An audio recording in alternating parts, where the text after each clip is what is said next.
আপনার রব কিন্তু আপনাকে বলে যায় নাই। সুবহানাল্লাহ। যতবার আমার রাসূলের মন খারাপ হয়ে যায়, আল্লাহ পাক রব্বুল আলামিন কোনো না কোনো দিক দিয়ে আমার নবীজির মন খুশি করে দেন। সুবহানাল্লাহ। কারণ আমার নবী হলো হাবিবুল্লাহ, আর ইব্রাহিম নবী হলো খলিলুল্লাহ। হাবিবুল্লাহ মানে বন্ধু, খলিলুল্লাহ মানে বন্ধু। হাবিবুল্লাহ মানে এমন বন্ধু, খলিলুল্লাহ মানে এমন বন্ধু যেই বন্ধু আল্লাহকে খুশি করার জন্য সবকিছু উৎসর্গ করে দেয়। আর হাবিবুল্লাহ, খলিলুল্লাহ যেই বন্ধু আল্লাহকে খুশি করার জন্য সব উৎসর্গ করে দেয়। আর হাবিবুল্লাহ মানে এমন বন্ধু যেই বন্ধুকে খুশি করার জন্য স্বয়ং আমার আল্লাহ পাক রব্বুল আলামিন সব কিছু উৎসর্গ করে দেয়। সুবহানাল্লাহ। আম্মা জান আয়েশা সিদ্দিকা রাদিয়াল্লাহু তাআলা আনহার কাছে সাহাবীরা আসলেন, ওগো আম্মা জান, আমার নবীর চরিত্রের সম্পর্কে কিছু বলবেন নাকি? আম্মা জান আয়েশা বলেন, সাহাবীরা তোমরা কি আতাদরুনাল কোরআন, তোমরা কি কোরআন শরীফ জানো না? সমস্ত সাহাবীরা বলতে লাগলো, ওগো আম্মা জান, আমরা তো কোরআন শরীফ পড়তে জানি। তখন আম্মা জান আয়েশা বললেন, আমার নবীর যে চরিত্রের সম্পর্কে, যে আমার নবীর চরিত্র সম্পর্কে যদি তোমরা জানতে চাও, কানা খুলুকুল কোরআন। আল্লাহ জালালের নবী, দুনিয়ার মানুষ আপনার প্রশংসা করে শেষ করতে পারবে না। এই জন্য আমি আল্লাহ পাক রব্বুল আলামিন 30 পারা কালামুল্লাহ শরীফে বিসমিল্লাহর বা থেকে সূরা নাসের সিন পর্যন্ত পুরা 30 পারা কালামুল্লাহ শরীফকে আপনি নবীর রহমতের উপর নাজিল করে দিলাম। সুবহানাল্লাহ। কোরআনকে যদি প্রশ্ন করা হয়, কোরআন তোমাকে কার উপর নাজিল করা হলো? কোরআন বলবে মুহাম্মাদুর রাসূলুল্লাহ ওয়াল্লাযীনা মাআহু আশিদ্দাউ আলাল কুফার। কোরআনকে যদি প্রশ্ন করা হয়, কোরআন বলো আমার নবীর জন্মস্থান কোথায়? কোরআন বলবে লা উকসিমু বিহাদাল বালাদ ওয়া আনতা হিল্লুম বিহাদাল বালাদ ওয়া ওয়ালিদিন ওয়া মা ওয়ালাদ। কোরআনকে যদি প্রশ্ন করা হয়, কোরআন বলো আমার নবীর কোথায় বসবাস করলো? কোরআন আপনাকে জবাব দিয়ে দিবে ওয়াত্তিনি ওয়াজ-যাইতুন ওয়া তুরি সিনিন ওয়া হাদাল বালাদিল আমিন লাকাদ খালাকনাল ইনসানা ফি আহসানি তাকওয়িম। কোরআনকে যদি প্রশ্ন করা হয়, কোরআন বলো আমার নবীর সিনা মুবারক কেমন ছিল? কোরআন বলে যে অবশ্যই জানি। আলাম নাশরাহ লাকা সাদরাক ওয়া ওয়াদা'না আনকা উজরাক আল্লাযী আনকাদা যাহরাক ওয়া রাফা'না লাকা যিকরাক। কোরআনকে যদি প্রশ্ন করা হয়, কোরআন বলো আমার নবীর চেহারা মুবারক কেমন ছিল? কোরআন বলে যে অবশ্যই জানি। ওয়াদ-দুহা ওয়াল-লাইলি ইযা সাজা মা ওয়াদ্দা'আকা রাব্বুকা ওয়া মা ক্বালা। কোরআনকে যদি প্রশ্ন করা হয়, কোরআন বলো আমার নবী তো মাঝে মধ্যে জবানকে বন্ধ রাখতো, এই সম্পর্কে কিছু জানো নাকি? কোরআন বলেছে অবশ্যই জানি। ওয়ালাউ আলকা মাদিরা। কোরআনকে যদি প্রশ্ন করা হয়, কোরআন বলো আমার নবীর ডান হাতটা কেমন ছিল? কোরআন বলেছে অবশ্যই জানি। ওয়ামা রামাইতা ইয রামাইতা ওয়ালাকিন্নাল্লাহা রামা। কোরআনকে যদি প্রশ্ন করা হয়, কোরআন আমার নবীর বাম হাতটা কেমন ছিল? কোরআন বলেছে অবশ্যই জানি। লাকাদ রাদিয়াল্লাহু আনিল মুমিনিন ইয ইবাইউনাকা তাহতা আশ-শাজারাতি ফাআলিমা মা ফি কুলুবিহিম।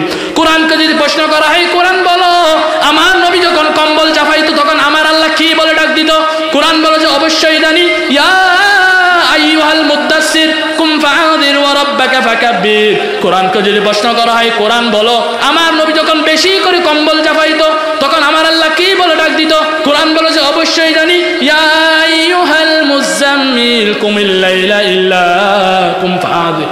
কোরআনকে আপনি যেদিক দিয়ে প্রশ্ন করবেন, কোরআন সেদিক দিয়ে আপনাকে জবাব দিয়ে দিবেন। পড়েন সুবহানাল্লাহ। আল্লাহ তাআলা পুরা 30 পারা কালামুল্লাহ শরীফকে আমার নবীর জন্য 30 পারা কালামুল্লাহ শরীফের যে দিক দিয়ে আপনি ডাক দিবেন, 30 পারা কালামুল্লাহ শরীফ আমার নবীর প্রশংসা সেদিক দিয়ে উত্তর দিতে থাকবে। সুবহানাল্লাহ।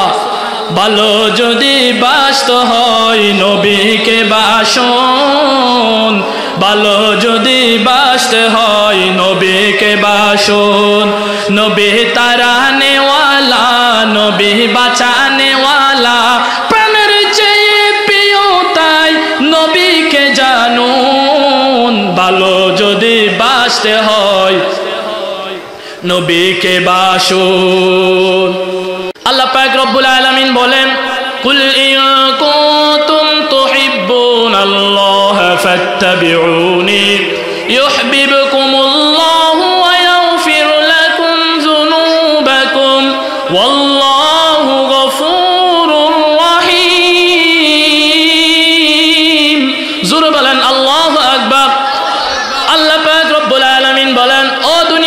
মানুষেরা তোমরা শুনে রাখো, কুল ইন কুনতুম তুহিব্বুনাল্লাহ, ও নবী আপনি আপনার উম্মতদেরকে জানাই দেন। কি জানাই দিবে? ইন কুনতুম তুহিব্বুনাল্লাহ, আপনার উম্মতরা যদি আমি আল্লাহ পাক রব্বুল আলামিনের ভালোবাসা যদি আপনার উম্মতরা যদি পেতে চায়, আমি আল্লাহ পাক রব্বুল আলামিনের ভালোবাসা কেউ কিন্তু এমনিতেই পাইবে না। ও আমার আশিকে ভাইরা, বুঝে থাকলে বলুন, আমরা যে এই মাহফিলের মধ্যে আসলাম এটা কার মহাব্বতে আসলাম? সবাই বলেন কার মহাব্বতে আসলাম? আল্লাহ এবং আমার নবীর মহাব্বতে আসলাম। আল্লাহ বলেন, বান্দা তোমরা যদি আমি আল্লাহ পাক রব্বুল আলামিনের মহাব্বত যদি পেতে চাও, ইন কুনতুম তুহিব্বুনাল্লাহ, আল্লাহ বলেন ও দুনিয়ার মানুষ, তাহলে তোমরা আমার নবীর অনুসরণ অনুকরণ করো। সুবহানাল্লাহ। আল্লাহ বলেন, বান্দা তোমরা যদি আমি আল্লাহর মহাব্বত যদি পেতে চাও, আমি আল্লাহর মহাব্বত কেউ এমনিতে পাইবে না। আল্লাহর মহাব্বত পাওয়ার জন্য কাকে লাগবে? নবীকে লাগবে। আওয়াজ দিতে হবে, কাকে লাগবে? নবীকে লাগবে। নবী ছাড়া কোনো উপায় নাই। এরপর আল্লাহ বলেন, যারা আমার নবীর অনুসরণ অনুকরণ করবে। আমাদের প্রশ্ন আসতে পারে, হুজুর আমরা আল্লাহকে মহাব্বত করি, আমার রসুলকে মহাব্বত করি, রসুলকে মহাব্বত করলে কি ফায়দা? আল্লাহ পাক রব্বুল আলামিন সেটাও বলে দিলেন, যারা আমার নবীকে মহাব্বত করবে, আমার নবীকে যারা ভালোবাসবে, আমার নবীর অনুসরণ অনুকরণ যারা করবে, আল্লাহ পাক রব্বুল আলামিনের পক্ষ থেকে তাদের জন্য রয়েছে দুইটা পুরস্কার। সুবহানাল্লাহ। যারা আল্লাহ আমার নবীকে ভালোবাসবে, আল্লাহর পক্ষ থেকে তাদের জন্য দুইটা পুরস্কার। তার মধ্যে এক নাম্বার হলো ইউহিব্বুকুমুল্লাহ, আমি আল্লাহ তাদেরকে মহাব্বত করব, ভালোবাসবো।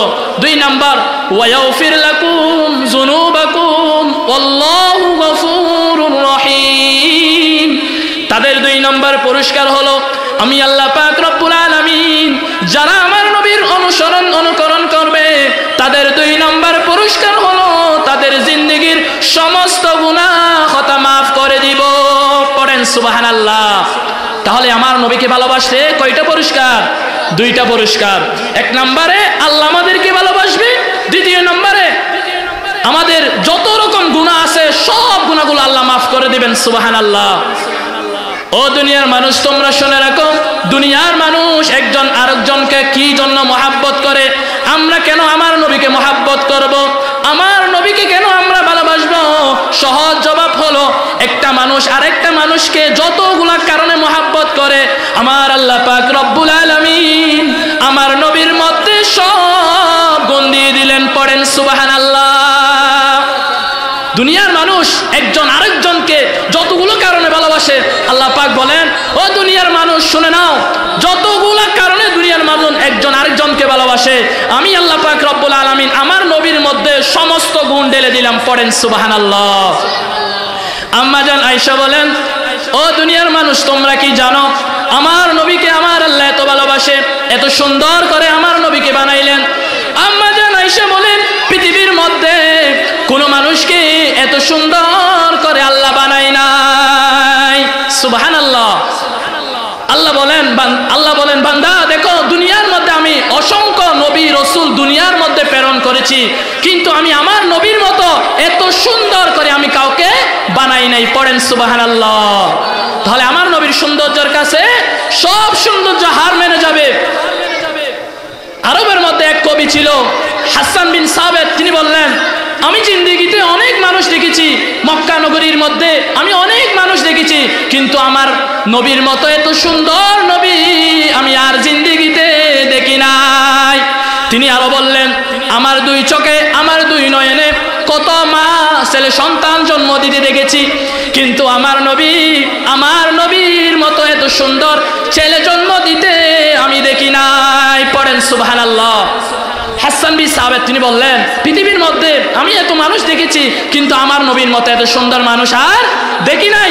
এবং আমি এটাও জানাই দিই, অনেক মানুষ অনেক মা ছেলে সন্তান জন্ম দিতে দেখেছি, কিন্তু আমার নবীর মতো এত সুন্দর ছেলে জন্ম দিতে আমি দেখি নাই। সুবহানাল্লাহ। আল্লাহ বলেন, ওয়া ইন্নাকা লাআলা খুলুকিন আযীম। আমার নবীর চরিত্র। হাসান বিন সাবেত তিনি বলতে লাগলেন, আমার নবীকে দুনিয়ার মানুষের মধ্যে ভুল ত্রুটি থাকতে পারে, দুনিয়ার মানুষের মধ্যে ভুল আছে না নাই? আছে।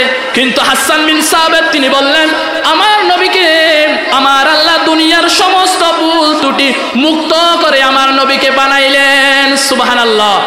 তিনি আরো বললেন, আমি দেখে অবাক হলাম, আমার নবীকে এত সুন্দর করে বানাইলো, আমার মনে হচ্ছে যে আমার নবী আল্লাহকে বললেন, আল্লাহ আমাকে এমন এমন করে বানান। সুবহানাল্লাহ। হাসান বিন সাবিত বলতে লাগলো, আমার নবী যেরকম ভাবে বলেছেন আমার আল্লাহ আমার নবীকে ঠিক সেই রকম ভাবেই বানাইলেন। সুবহানাল্লাহ। আল্লাহ পাক রব্বুল আলামিন বলেন, দুনিয়ার মধ্যে আমি অসংখ্য নবী রাসূল দুনিয়ার মধ্যে প্রেরণ করেছি। প্রত্যেক নবী রাসূলকে এক একজন নবী রাসূলকে আমি এক এক রকম মুআজিজা দিয়েছি। কাউকে দিয়েছি একটা, আবার কাউকে দিয়েছি দুইটা, কাউকে দিয়েছি তিনটা।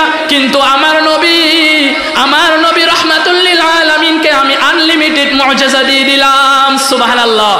প্রত্যেক নবী রাসূলকে আল্লাহ তাআলা একটা দুইটা এরকম ভাবে মুআজিজা দিয়েছিলেন, কিন্তু আমার নবীকে আল্লাহ তাআলা আনলিমিটেড মুআজিজা, মানে হচ্ছে আমার নবী বসবেন এটাও মুআজিজা, দাঁড়াবেন এটাও মুআজিজা, হাসবেন এটাও মুআজিজা, থুতু ফেলবেন এটাও মুআজিজা। সুবহানাল্লাহ। তাহলে আমার নবীর মতো এত সুন্দর কেউ হতে পারে না, এত মুআজিজা আল্লাহ দিলেন। আম্মা জান আয়েশা বলেন, দুনিয়ার মানুষ তোমরা শুনে রাখো, আমার নবীর গাম মুবারক গুলো হলো মেশক আম্বরের চাইতে গেরান। আগের জমানায় আমরা আমার নবীজির গাম মুবারক গুলো শিশির বোতলের মধ্যে ঢুকাই রাখতাম, ভরে রাখতাম, এবং বড় বড় যখন বিবাহ অনুষ্ঠান হতো সেখানের মধ্যে আমার নবীজির গাম মুবারক গুলো আমরা মেশক আম্বর হিসাবে ব্যবহার করতাম। সুবহানাল্লাহ। আমার নবীজির গাম মুবারক মেশক আম্বরের চাইতে গেরান। সুবহানাল্লাহ। নবীজির তুতা মুবারক মুআজিজা, কেমন মুআজিজা! সাহাবীরা যখন কোনো ব্যথা পেত, আবু বকরের একটা ঘটনা আছে, বিষাক্ত সাপ আবু বকরকে কামড় দিয়েছিল, নবীজির তুতো মুবারক সেখানের মধ্যে লাগাইতে দেরি, আবু বকর সুস্থ হতে দেরি হয় নাই। সুবহানাল্লাহ। তাহলে আমার নবীর গাম মুবারক মুআজিজা, তুতো মুবারক মুআজিজা, সব মুআজিজা। সুবহানাল্লাহ। আল্লাহ তাআলা কোরআনের মধ্যে অসংখ্য নবী রাসূলের নাম উল্লেখ করেছেন, কিন্তু কোন জায়গায় আমার নবীকে ইয়া মুহাম্মদ বলে সম্বোধন করে নাই। অনেক নবী রাসূলকে আল্লাহ পাক রব্বুল আলামিন কাউকে ডাকলেন ইয়া জাকারিয়া, কাউকে ডাকলেন ইয়া মুসা, কাউকে ডাকলেন ইয়া ইয়াহইয়া হুদিল কিতাবা বিকুয়া, কিন্তু আমার নবীকে যখন আমার আল্লাহর ডাকার প্রয়োজন হতো আমার আল্লাহ এক এক সময় এক এক রকম ভাবে ডাকলেন। সুবহানাল্লাহ। সালাতুন ইয়া রাসূলুল্লাহ আলাইকুম, সালামুন ইয়া হাবিবাল্লাহ আলাইকুম, গৌসে আজম দরমিয়ানে আউলিয়া, সো জনাবে মুস্তাফা দর আম্বিয়া, সালাতুন ইয়া সালামুন ইয়া হাবিবাল্লাহ আলাইকুম। সম্মানিত আশিকে ভাইরা, আমার আল্লাহ আমার নবীকে এত মুআজিজা দিয়েছিলেন। কোন নবীকে আল্লাহ পাক রব্বুল আলামিন অসংখ্য নবী রাসূলের আল্লাহ পাক রব্বুল আলামিন কোরআনের মধ্যে সম্বোধন করেছেন, কিন্তু আমার নবীকে আমার আল্লাহ কোন জায়গায় ইয়া মুহাম্মদ বলে সম্বোধন করে নাই। সুবহানাল্লাহ। আমার নবীর দাম এত বেশি, যদি তুমি নবীকে ভালোবাসতে না পারো তাহলে তুমি আল্লাহ থেকে মাহরুম, আল্লাহ তোমাকে ভালোবাসবে না। তাহলে আমাদের নবীর ভালোবাসা আমাদের দরকার আছে না নাই? আছে না নাই? এই জন্য আমরা আমার নবীকে আমরা মনে করি, আমরা দাবি করি আমাদের অন্তরের মধ্যে রসুল আছে, রসুলের ভালোবাসা আছে, কিন্তু প্রকৃতিপক্ষে যখন দেখা যায় আমরা মুখে বলি একটা, করি আর একটা। আছে না নাই এমন? তাহলে নবীদেরকে কেমন ভালোবাসতে হবে? অন্তরের মধ্যে আমরা যে আহলে সুন্নাত ওয়াল জামাত দাবি করতেছি, আমরা দাবি করি আহলে সুন্নাত ওয়াল জামাত মানে কি? রসুলের সুন্নাত অনুকরণ করা, এরাই হলো প্রকৃতিকে আশিকে রসুল। ঠিক কিনা বলেন? এই জন্য নবীজির অনুকরণ আমাদের দরকার আছে না নাই? আছে। আমার নবী যখন মক্কা নগরীর মধ্যে ইসলামের দাওয়াত দেওয়া যখন শুরু করে দিল, কালিমার দাওয়াত দেওয়া যখন শুরু করে দিল, মক্কার কাফেররা আমার নবীকে পাগল বলতে লাগলো, কেউ কেউ বলতে লাগলো মুহাম্মদ তো পাগল হয়ে গেল। আমার নবী কালিমার দাওয়াত দিতে লাগলো, কিন্তু কেউ আমার নবীর কালিমার দাওয়াত গ্রহণ করে না, বরঞ্চ তারা আমার নবীকে বিভিন্ন রকম ভাবে হেয় করতেছে। তাহলে আমার কথা হচ্ছে, বুঝে থাকলে বলুন তো, পৃথিবীর মধ্যে সবচাইতে দামি কিতাব কোনটা? বলেন কোনটা? পৃথিবীর মধ্যে সবচাইতে দামি কিতাব আল কোরআন। এই কোরআন কার উপর নাজিল হয়েছে? এই কোরআন নাজিল হয়েছে আমার রসুলের উপর। শ্রেষ্ঠ কিতাব শ্রেষ্ঠ মানবের উপর নাজিল হয়েছে। সুবহানাল্লাহ। নবীজি যখন কোরআনের দাওয়াত দিতে লাগলো, হঠাৎ করে নবীজির উপর যে ওহী আসতো সেই ওহী আসা বন্ধ হয়ে গেল। কোনো বর্ণনায় 2 মাস, কোনো বর্ণনায় 4 মাস, কোনো বর্ণনায় 5 মাস। রাসূল করিম সাল্লাল্লাহু আলাইহি ওয়াসাল্লাম চিন্তায় পড়ে গেলেন। মক্কার কাফিররা বলতে লাগলো, মুহাম্মদ তোমার আল্লাহ তো তোমাকে বলে গেছে। নবীজির চাচি উম্মে জামিল তিনি বলতে লাগলো, ও মুহাম্মদ তোমার কাছে কি শয়তানটাকে আর আসে না? এখানে শয়তান দ্বারা উদ্দেশ্য করলো উম্মে জামিল সাইয়েদনা জিবরিল আমিনকে। বলেন নাউজুবিল্লাহ। নবীজি চিন্তায় পড়ে গেলেন, ভাবতে লাগলেন নিশ্চয়ই মনে হয় রব্বুল আলামিন আমার উপর রাগ করে ওহী বন্ধ করে দিয়েছে। সাথে সাথে আল্লাহর পক্ষ থেকে সূরা দুহা নাজিল হয়ে গেল। আল্লাহ পাক রব্বুল আলামিন জানালেন, ওয়াদ-দুহা ওয়াল লাইলি ইযা সাজা। সুবহানাল্লাহ। আল্লাহ বলেন ওয়াদ-দুহা, নবী আলোর কসম। এখানে আলোর কসম আল্লাহ তাআলা এই জন্য করলেন, আলো মানে হলো ওহীর আগমনকে রব্বুল আলামিন বুঝিয়েছেন। ওয়াল লাইলি ইযা সাজা, অন্ধকারের কথা রব্বুল আলামিন বললেন। এখানে অন্ধকার মানে হলো ওহীর অনুপস্থিতিকে রব্বুল আলামিন বুঝালেন। নবী ওহী আসবে, ওহীর যে অনুপস্থিতি সেটা দূর হয়ে যাবে। সুবহানাল্লাহ। নবী ওহী আসবে, ওহীর যে অনুপস্থিতি সেটা দূর হয়ে যাবে। নবী মা ওয়াদ্দাকা রাব্বুকা ওয়া মা ক্বালা, ও নবী আপনার রব কিন্তু আপনাকে বলে যায় নাই। সুবহানাল্লাহ। নবী ওহী বন্ধ রেখেছে এই জন্য, ও নবী ওহী যদি খালি আসতেই থাকে, ওহীর একটা ওজন আছে, ওহীর একটা বার আছে, ওহী যদি খালি আসতেই থাকে আপনি নবীর কষ্ট হয়ে যাবে। এই জন্য আমি আল্লাহ পাক রব্বুল আলামিন সাময়িক সময়ের জন্য ওহী বন্ধ রেখে আপনাকে বিশ্রামের ব্যবস্থা করে দিলাম। সুবহানাল্লাহ। ওহী যদি খালি আসতেই থাকে নবী আপনার কষ্ট হয়ে যাবে। এই জন্য আমি ওহী বন্ধ রেখে আপনাকে সাময়িক সময়ের জন্য বিশ্রামের ব্যবস্থা করে দিলাম। নবী মা ওয়াদ্দাকা রাব্বুকা ওয়া মা ক্বালা, ও নবী আপনার রব কিন্তু আপনাকে ভুলে যায় নাই। পড়েন সুবহানাল্লাহ। অনেক সময় আমরা চিন্তা করি, অনেক পেরেশান, আমরা অনেক টেনশন করি, চিন্তা করতে থাকি। আল্লাহ বললেন নবী আপনি টেনশন করবেন না, ও নবী আপনি চিন্তা করবেন না। কারণ আল্লাহ বললেন মা ওয়াদ্দাকা রাব্বুকা ওয়া মা ক্বালা, ও নবী আপনার রব কিন্তু আপনাকে ভুলে যায় নাই। ওহী বন্ধ রেখেছে এই জন্য, কারণ আপনাকে সাময়িক সময়ের জন্য বিরতি দিয়েছি, বিশ্রামের ব্যবস্থা করে দিয়েছি। আমরা যখন অনেক সময় টেনশনের মধ্যে পড়ি, আল্লাহ নবীজিকে জানালেন নবী আপনি টেনশন করবেন না, চিন্তা করবেন না। এরপর পরবর্তী আয়াতের মধ্যে রব্বুল আলামিন বলেন ওয়ালাল আখিরাতু খায়রুল লাকা মিনাল উলা, ও নবী এই দুনিয়া কিন্তু এই দুনিয়ার চাইতে কিন্তু আখিরাত অনেক শ্রেষ্ঠ। সুবহানাল্লাহ। নবী এই দুনিয়া থেকে আমরা সবাই চলে যাব, এই দুনিয়ার চাইতে কিন্তু আখিরাত সর্বশ্রেষ্ঠ। সুবহানাল্লাহ। নবীজি হাদিসের মধ্যে বলেন আদ-দুনিয়া সিজনুল মুমিন ওয়া জান্নাতুল কাফির, এই দুনিয়াটা হলো মুমিনদের জন্য জেলখানা আর কাফেরদের জন্য হলো বালাখানা। এই জন্য যারা কাফের, যারা মুশরিক, এরা দেখবেন দুনিয়ার মধ্যে কত আনন্দের মধ্যে থাকে, কারণ তাদের কোনো হিসাব নাই।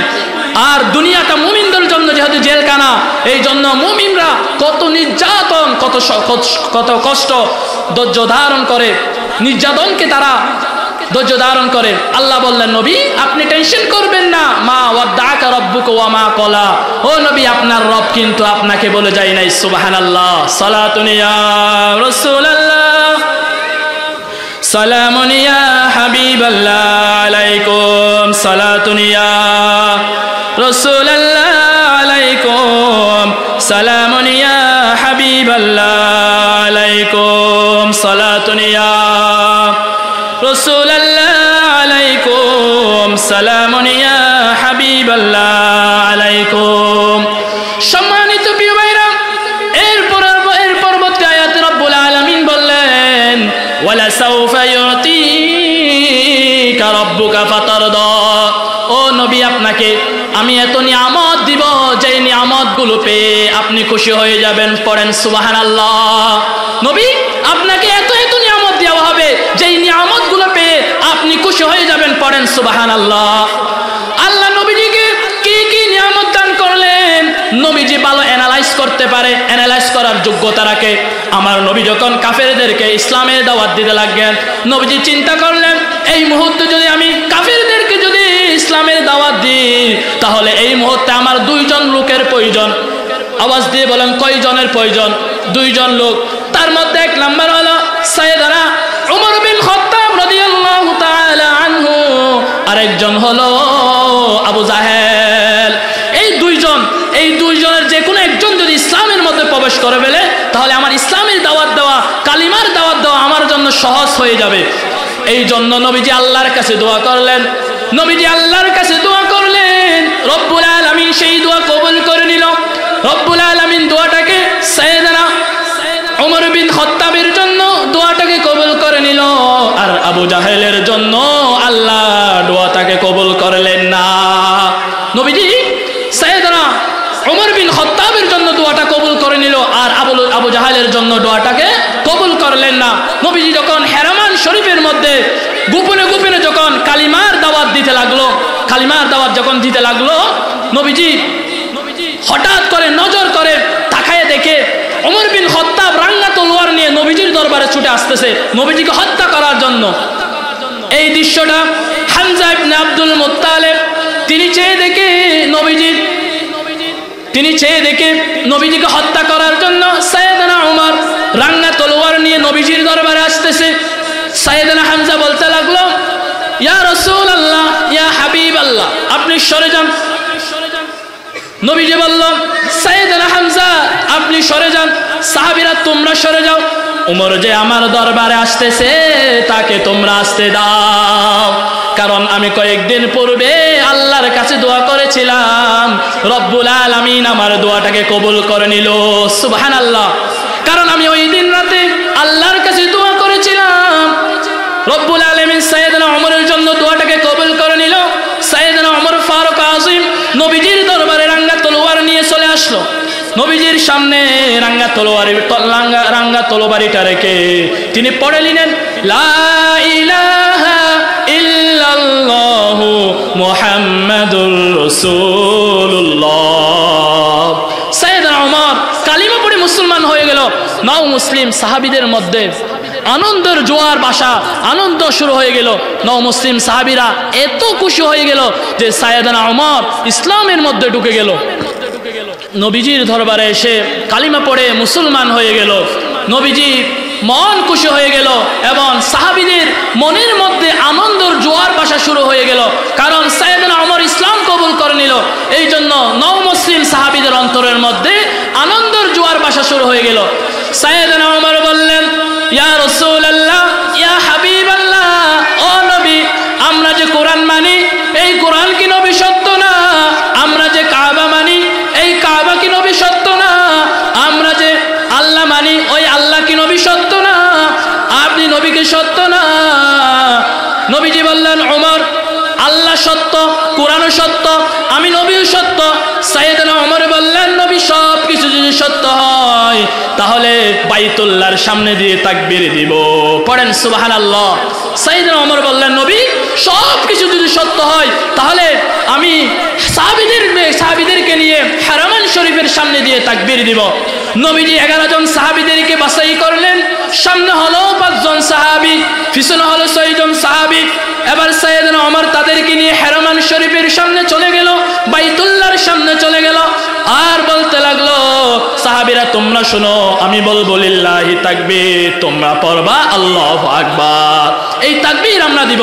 হারামান শরীফের সামনে যখন সাইয়েদনা উমর সাহাবীদেরকে নিয়ে তাকবীর দিতে লাগলো, আবু জাহেলের কান খুলে গেল, উতবা, শাইবা, ওয়ালিদ ইবনে মুগীরা এদের কান খুলে গেল যে কার এত বড় সাহস হারামান শরীফের সামনে দিয়ে তাকবীর দেয়।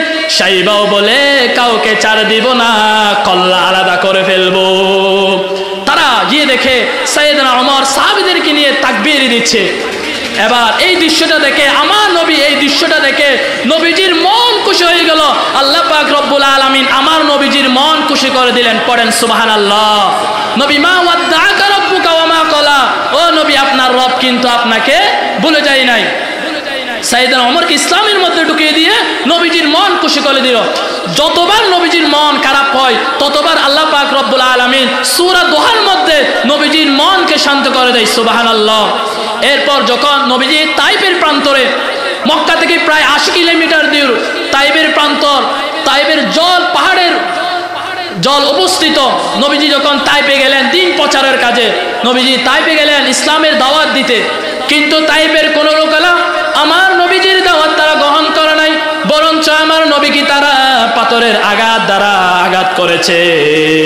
তাইপের লোকেরা আমার নবীর দাওয়াত তারা গ্রহণ করে নাই, বরঞ্চ তারা আমার নবীকে পাথরের আঘাত তারা আঘাত করেছে।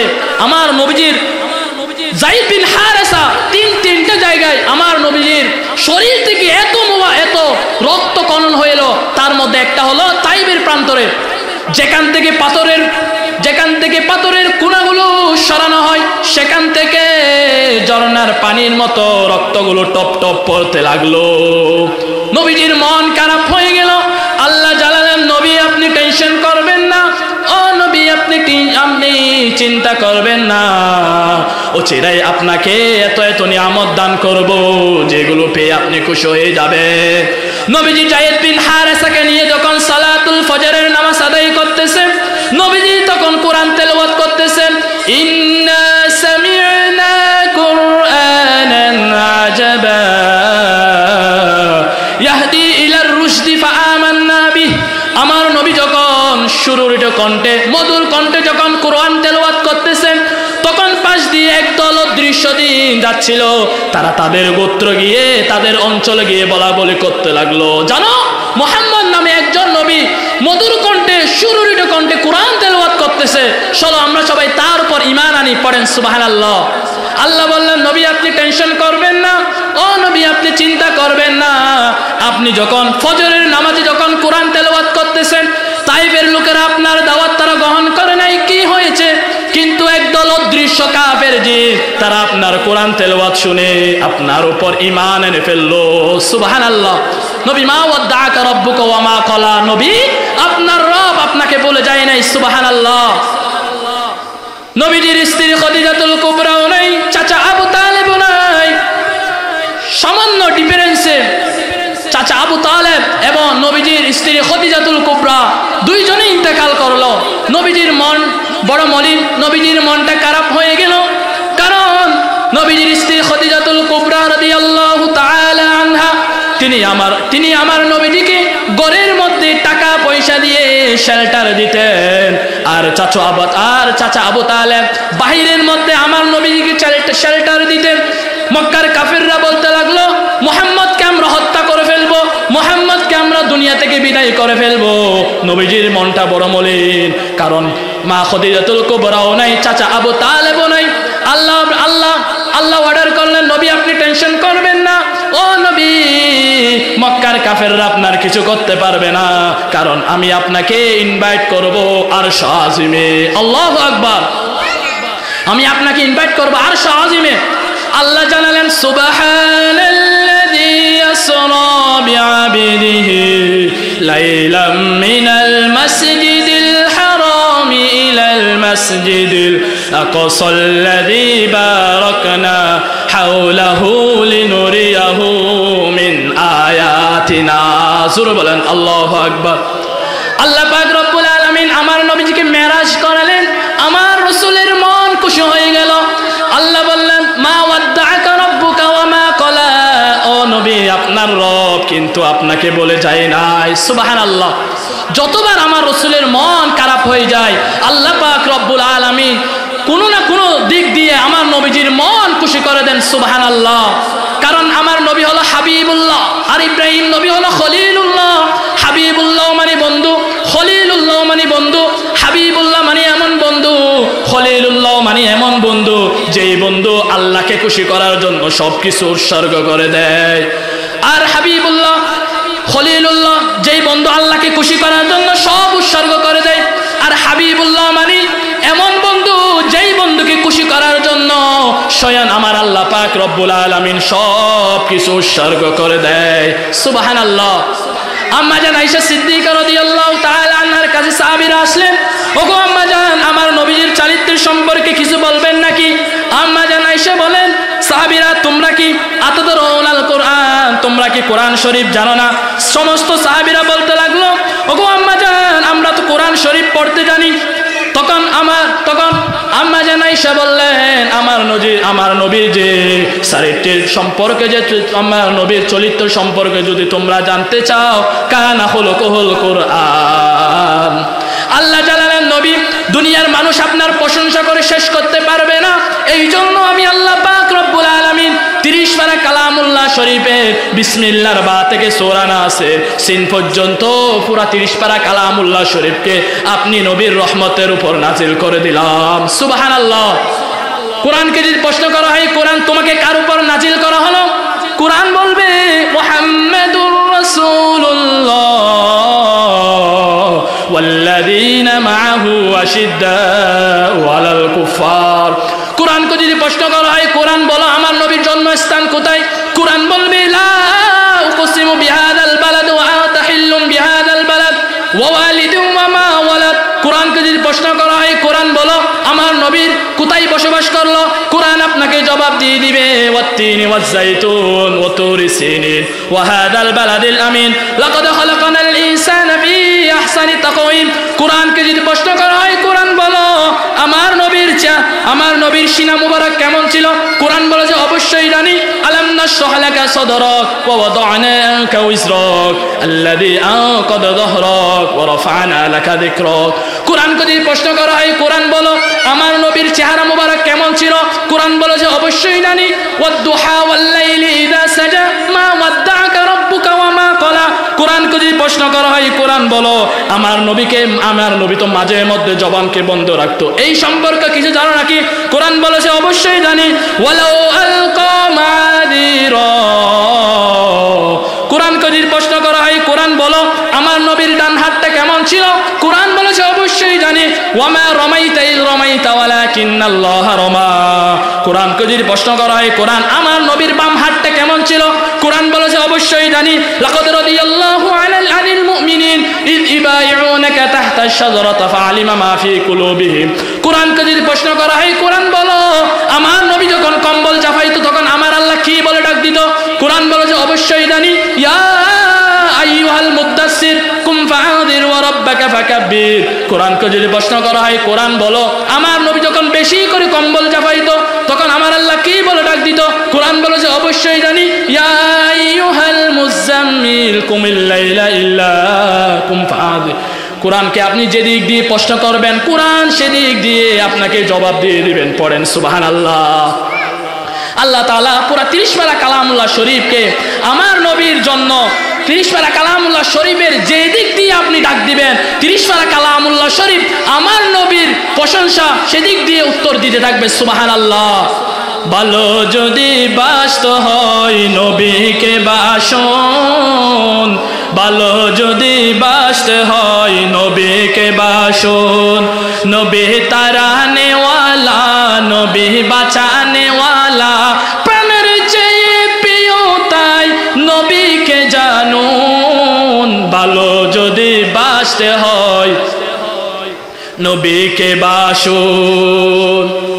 সম্মানিত প্রিয় ভাইরা, তাহলে আমার নবী এমন নবী, পৃথিবীর মধ্যে দামি কিতাব আমার নবীর উপর নাজিল হয়েছে, কারণ কালামুল্লাহ শরীফ হলো সর্বশ্রেষ্ঠ কিতাব আর আমার নবী হলো শ্রেষ্ঠ।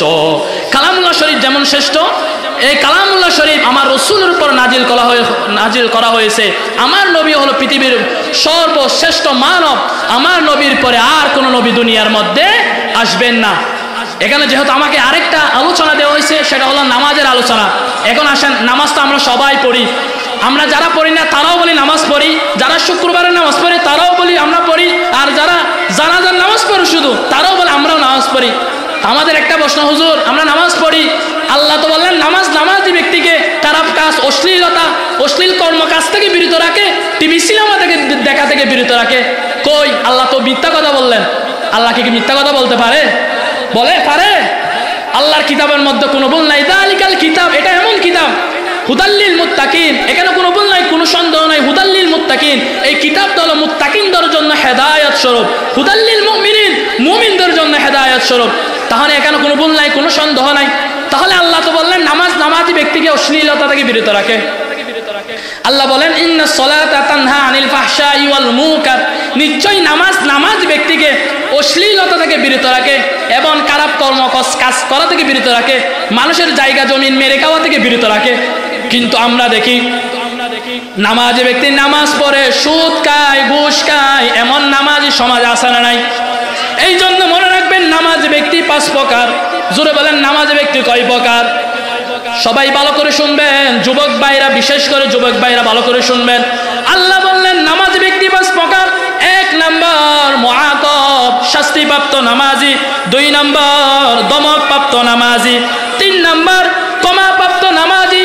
4 নাম্বার সওয়াবপ্রাপ্ত নামাজি। 5 নাম্বার নৈকট্যপ্রাপ্ত নামাজি। তাহলে নামাজি আমরা 5 প্রকারের জানলাম। 1 নাম্বার মুআকাব, শাস্তিপ্রাপ্ত নামাজি। হুজুর এটা আবার কেমন নামাজি? যেই নামাজি আজান দিলে নামাজে আসে, ফজর পড়লে আসর পড়ে না, আসর পড়লে মাগরিব পড়ে না, মাগরিব পড়লে এশার পড়ে না, এমন নামাজি সমাজে আসে না নাই? এটা হলো শাস্তিপ্রাপ্ত নামাজি, মানে 1 ওয়াক্ত পড়লে 2 ওয়াক্ত পড়বে না। এটা হলো মুআকাব, শাস্তিপ্রাপ্ত নামাজি। এই নামাজি নামাজ পড়ার পরেও এই নামাজ তাকে অশ্লীলতা থেকে বাঁচাবে না, এই নামাজ তাকে সুদ খাওয়া থেকে বাঁচাবে না। এটা হলো শাস্তিপ্রাপ্ত নামাজি। শুক্রবারে যখন ইমাম সাহেব যখন খুতবার মধ্যে বলে ফাযকুরুনি আযকুরকুম ওয়াশকুরুলি ওয়ালা তাকফুরুন, ওই মুহূর্তে ওই ব্যক্তিটা দৌড়ায় নামাজের মধ্যে দাঁড়িয়ে যায়। নামাজের মধ্যে যখন দাঁড়িয়ে যায়, দাঁড়িয়ে যাওয়ার পর চিন্তা ভাবনা করে, ইমাম সাহেব যখন রুকু থেকে উঠতে একটু দেরি করে, মাঝে মধ্যে দেখবেন মসজিদের মধ্যে কাশির আওয়াজ শুরু হয়ে যায়। এই কাশি কিন্তু আসল কাশি না, এই কাশি মানে হলো হুজুর তাড়াতাড়ি সিজদা থেকে উঠেন। আসে না এমন? নামাজের মধ্যে যখন ইমাম সাহেবের একটু সালাম ফিরাইতে দেরি হয়, ওই ব্যক্তি মনে মনে চিন্তা করে, আরে নামাজের পরে তো বাংলাদেশ ইন্ডিয়ার খেলা আছে, বাংলাদেশ আর ইন্ডিয়ার খেলা আছে, হুজুর কেন তাড়াতাড়ি সালাম ফিরাই না? এই নামাজি নামাজ পড়ার পরেও এই নামাজ তাকে অশ্লীলতা থেকে বাঁচাবে না, এই নামাজ তাকে সুদ খাওয়া থেকে বাঁচাবে না, এই নামাজ তাকে মানুষের জায়গা জমিন মেরে খাওয়া থেকে বাঁচাবে না। তাহলে এটা হলো 1 নাম্বার মুআকাব, শাস্তিপ্রাপ্ত নামাজি। 2 নাম্বার দমকপ্রাপ্ত নামাজি। হুজুর এটা আবার কেমন নামাজি? ভালো করে শুনবেন, যেই নামাজি 5 ওয়াক্ত নামাজ আছে, 5 ওয়াক্ত যখন মসজিদের আজান দেয়, আজান দিলে নামাজে আসে, নামাজে আসার পর নামাজে দাঁড়িয়ে যায়, নিয়ত বাঁধার পর চিন্তা ভাবনা করে আমার ছোট মেয়েটার বিয়ে কখন হবে, আজকে দোকানের মধ্যে এত টাকা লাভ হয়েছে, কালকে এত টাকা লাভ হয়েছে, পরশু আমি কি করব? আরে নামাজের পরে তো বাংলাদেশ ইন্ডিয়ার খেলা আছে, কে জিতবে? এমন চিন্তা ভাবনা করে এমন নামাজি আসে না নাই? আছে না নাই? আছে। নামাজে 5 ওয়াক্ত নামাজে যায়, কিন্তু তার চিন্তা ভাবনা থাকে কোথায়? সেই কত টাকা আয় করলো, কত টাকা কামাই করলো, তার ছোট মেয়েটা কখন বিবাহ দিবে, তার ছোট সন্তানের জন্য কখন মেয়ে দেখবে, কখন মেয়ে দেখতে যাবে। এই নামাজি নামাজ পড়ো, এই নামাজ তাকে অশ্লীলতা থেকে বাঁচাবে না, এই নামাজ তাকে সুদ খাওয়া থেকে বাঁচাবে না, এই নামাজ তাকে ঘুষ খাওয়া থেকে বাঁচাবে না। এই 2 শ্রেণীর নামাজি যতই নামাজ পড়ুক না কেন, এই নামাজ তাদেরকে কোনোদিন অশ্লীলতা থেকে বাঁচাবে না। আমরা যদি দেখি সমাজের মধ্যে সুদখোর নামাজ পড়ে সুদ ছাড়তে পারে না, ঘুষখোর নামাজ পড়ে নামাজ ছাড়তে পারে না, তাহলে আমরা মনে করে নেব এই 2 শ্রেণীর মানুষ, এই মানুষগুলো এই 2 প্রকারের নামাজের মধ্যে আছে, এই 2 প্রকারের মধ্যে এরা আছে। এই জন্য নামাজ পড়ে 5 ওয়াক্ত নামাজ আছে বা মাঝে মধ্যে নামাজ আসে, সুদ ছাড়তে পারে না, তাহলে আমরা মনে করে নিব এই 2 প্রকারের মধ্যে তারা আছে। 3 নাম্বার দমকপ্রাপ্ত নামাজি। হুজুর এটা আবার কেমন নামাজি? যেই নামাজি যায়, নামাজি যাওয়ার পর নিয়ত বাঁধে, ইবলিস তার মন একবার বাহিরে নিয়ে যায়, আবার চিন্তা করে আমি না আমার রবের সামনে দাঁড়ালাম, ইবলিস আবার তার মন বাহিরে নিয়ে যায়, আবার চিন্তা করে আমি না আমার রবের সামনে দাঁড়ালাম। এই যে আপনি নামাজের মধ্যে ইবলিসের সাথে একটা যুদ্ধ করতেছেন, এই নামাজি নামাজ পড়ার পরে, এই নামাজ পড়ার কারণে আল্লাহ পাক রব্বুল আলামিন তার জিন্দেগির সমস্ত গুনাহগুলো মাফ করে দিবে। সুবহানাল্লাহ। এমন নামাজে আসে নাই? আমরা যখন নামাজে দাঁড়াই, ইবলিস মন একবার বাইরে নিয়ে যাই, মানে অনেক চিন্তা ভাবনার মধ্যে ডুবে যাই, আবার চিন্তা করি না আমি তো আমার রবের সামনে দাঁড়ালাম, মন আবার ভিতরে চলে আসে না নাই? এইগুলো 3 নাম্বার দমকপ্রাপ্ত নামাজি। 4 নাম্বার সওয়াবপ্রাপ্ত নামাজি। হুজুর এটা আবার কেমন নামাজি? যেই নামাজি 5 ওয়াক্ত নামাজে যায়, মন কিন্তু নামাজের মধ্যে থাকে। ভালো করে শুনবেন, 3 নাম্বার মনটা একবার বাহিরে যায় আবার ভিতরে চলে আসে। 4 নাম্বার এমন নামাজি মন শুধু নামাজের মধ্যে থাকে। আল্লাহর নবী বলেন এই নামাজ পড়ার কারণে আসমান থেকে সওয়াবের সওয়াব আসতেই থাকে। সুবহানাল্লাহ। তাহলে 5 নাম্বার, এবার আসেন 5 নাম্বার নৈকট্যপ্রাপ্ত নামাজি। হুজুর এটা আবার কেমন নামাজি? যেই নামাজি যায়, নামাজি যাওয়ার পর আল্লাহর সাথে কথা বলা শুরু করে দেয়। জোরে বলেন আল্লাহু আকবার। নৈকট্যপ্রাপ্ত নামাজি, হুজুর এটা কাদের নামাজ? সলাতুল আউলিয়া। নৈকট্য নামাজ 5 নাম্বার নৈকট্যপ্রাপ্ত নামাজি। হুজুর এটা কাদের নামাজ? এটা হলো নবীদের নামাজ।